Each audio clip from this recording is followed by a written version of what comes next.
Welcome back mga kaagab. Ito na naman po ang inyong lingkod, si Mr. Destiny. At magbibigay na naman po tayo ng pinakamainit na update po ngayon sa social media. Ito yung pinaka-latest na naman na mga nangyayari po at nagaganap. Sabi ko nga po sa inyo, dito po sa channel ni Mr. Destiny, kung ano lang naman po ang latest, kung ano lang naman po ang trending, yun lang naman po yung lagi kong sinasabi at lagi kong pinapaliwanag. Sa dami kasi ng mga komento ngayon na lumalabas sa Instagram, sa Twitter, sa Facebook, may kanya-kanya tayong opinion. May kanya-kanya tayong pananaw. May mga nagsasabi na, kumbaga, paasa lang daw po ako. Wala naman pong problema yun.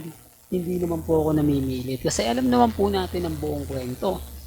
Na si Mengay at si Alden, naka-private life yan. O wala kasing post si Main ngayon. Wala siyang ganap, wala siyang update. Di po ba? Pasensya na po kayo kung bakit tong video na to ang ginagamit natin. Kung bakit ito yung pinapakita ko. Dito mga kaldab, pag-uusapan natin yan. Pero puntaan natin si Mengay. Sabi ko nga po sa inyo, marami pong nagtatanong, nasan daw si Main? Bakit walang post? Bakit walang update? Ako, binibigyan ko nga po sila ng tip eh. Sabi ko nga pumunta sila sa page ni Congressman Arjo. Meron po doon pa Halloween party si Congressman. Pero bakit no show daw po lagi si May? Bakit daw hindi daw po talaga makita si Mengay madalas nakasama ni Congressman Arjo? Bakit daw po sa mga photos na lumalabas, lagi daw pong magkasama? Pero bakit daw po pagdating sa totoo na, hindi po daw makita? Hindi daw po, kumbaga, matanaw man lang. Hindi nga po raw nagsisimba si Mengay sa District 1. Oh, pinopromote ko na po yan ha. So, tapos kaya lang mga kaldab, yung mga komento, sinasabi daw nila, yung lahat daw na mga nagko-comment sa page ni Congressman Arjo, sa Facebook, mga Aldab Nation daw yun, na galit lang, mainit lang daw yung ulo, at napagbubuntungan daw po si Mengay o si Congressman Arjo. Remind ko lang po sa inyo, lahat po ba nun, Aldab Nation? Ibig sabihin lang po nun, totoo po na hinahanap din po nila kasi taga District 1 yan eh. Hindi po ba? Normal lang po na hanapin nila si Mengay dahil artista yon. Ang punto ko ron, celebrity siya. Di po ba? Mas masarap pong pag sinabi, uy, nandyan si Congressman Arjo. O syempre, iisipin agad ng mga viewers,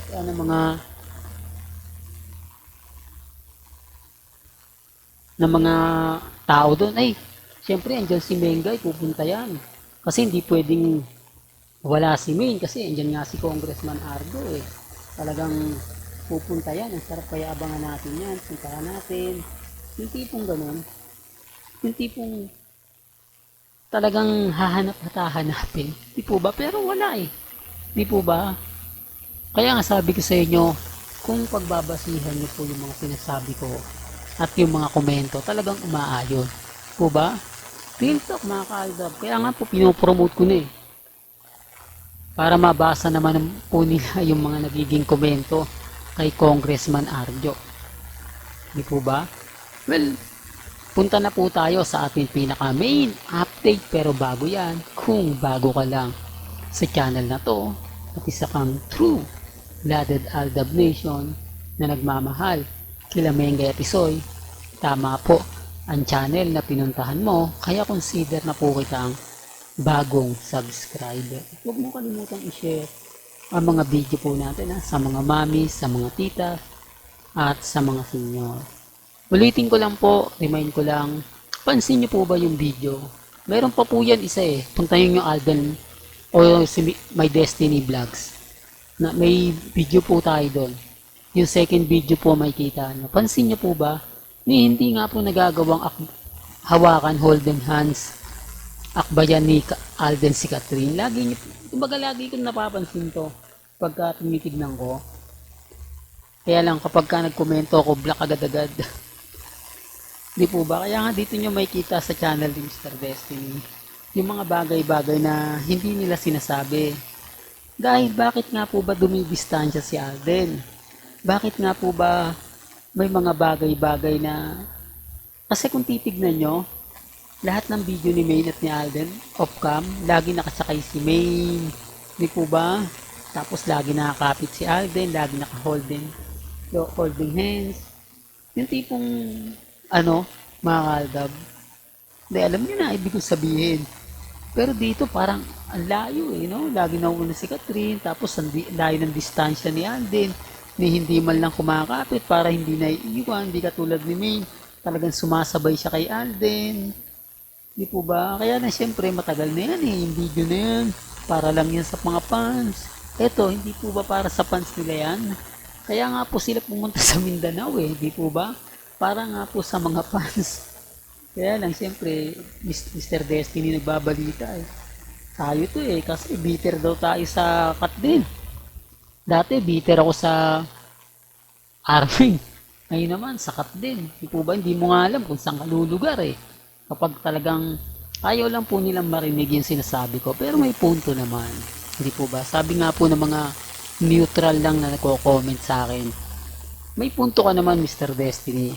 Kaya lang, kasal na si Mengay si Congressman Arjo Kay Catherine at kay Alden, oo, normal. Pero kay Mengay, hindi. Sabi ko, hindi naman po ako namimilit Kung ano lang po yung sa palagay po ninyo, kung ano lang yung paniniwala po ninyo, hanggang doon lang naman po ako. Po ba?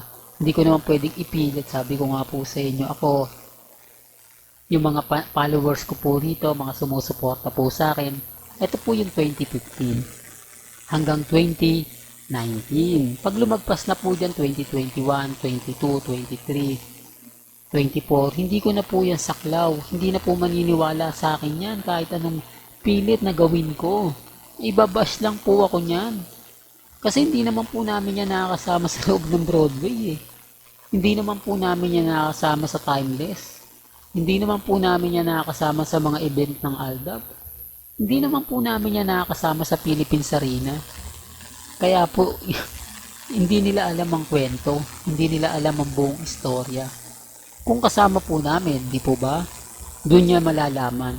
Well, hanggang dito na lang po ang ating latest updates. Kaya kung gusto niyo pa po ng pinaka-latest at sariwang update, abay tumutok lang po kayo dito po sa channel ni Mr. Destiny para updated po kayo sa mga latest at sa mga bagong video po na ilalabas po natin maya-maya lang. Hanggang sa muli, salamat po sa panonood at pakikinig.